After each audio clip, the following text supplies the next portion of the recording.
All your favorite business gurus are saying, you should buy a laundromat. You should buy a laundromat. You should buy a laundromat. Here's why I think you shouldn't buy a laundromat. I've got a couple of reasons. So first off, for those of you that don't know me, my name is Brian Luebben. I left corporate America in 2022 through buying and building companies, and now I travel 6 months out of the year for the last 4 years while building up a big old portfolio of revenue and profit. In all my business buying journey, I got introduced to the L word. And no, it was not love, it was laundry, namely laundromats. So before we get into the reasons why I personally believe buying a laundromat is not the best investment for your first business, let's talk about the reasons why people are recommending them. So reason number one is they are packaged as a purely passive asset. It's kind of like a business in a box. So other businesses that fall in this category are franchises, where you walk in and they're like, hey, we already have the thing running. We already have the branding, the colors, all this stuff. That's how laundromats are packaged, as you're gonna buy this business in a box that doesn't have an operator, doesn't have any full-time employees. It's all automated and it's just money that rolls into your pocket, okay? So it's packaged as a purely passive investment, which is why it's now the hot girl at the bar. Reason two for why laundromats are so pitched and popular right now is private equity loves them. Now, here's the thing. They don't love individual mats. They love packages of mats. So if you own 10 laundromats, 20 laundromats, 50 laundromats, private equity wants to come buy those. And I've got friends that are having success doing that after 10 years.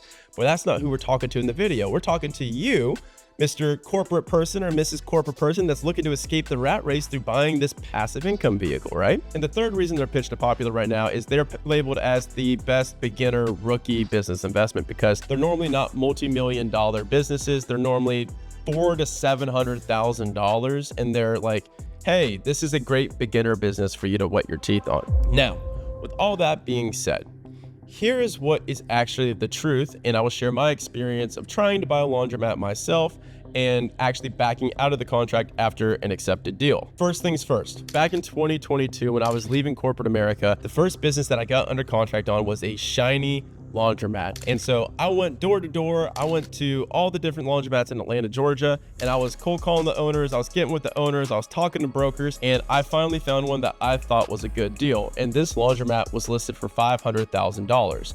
Now, it was listed for $500,000 and the profit was listed at $100,000. So I was like, oh, okay, cool. I could buy this at a 5x multiple and I can replace $100,000, which is basically a six-figure salary, through owning this one passive laundromat, right? And that's what everybody's sold and packaged.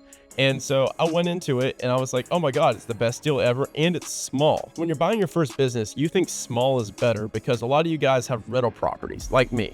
Before, if I saw a rental property and I was buying my first one, I would look at one that's $200,000 versus $2 million. And I would say, give me the $200,000 one. I don't really want to risk anything on $2 million because that seems like it's going to be a bigger risk and a bigger headache. But the reality is, when it comes to business, it's the opposite. So honestly, the bigger business and the more revenue that you're buying, the better packaged, the better managed, the more of a passive business it actually is.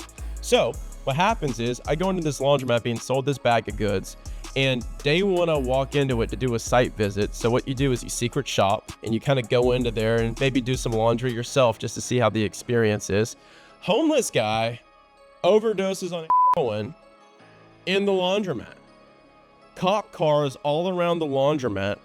And there was also a time where there was somebody pooped.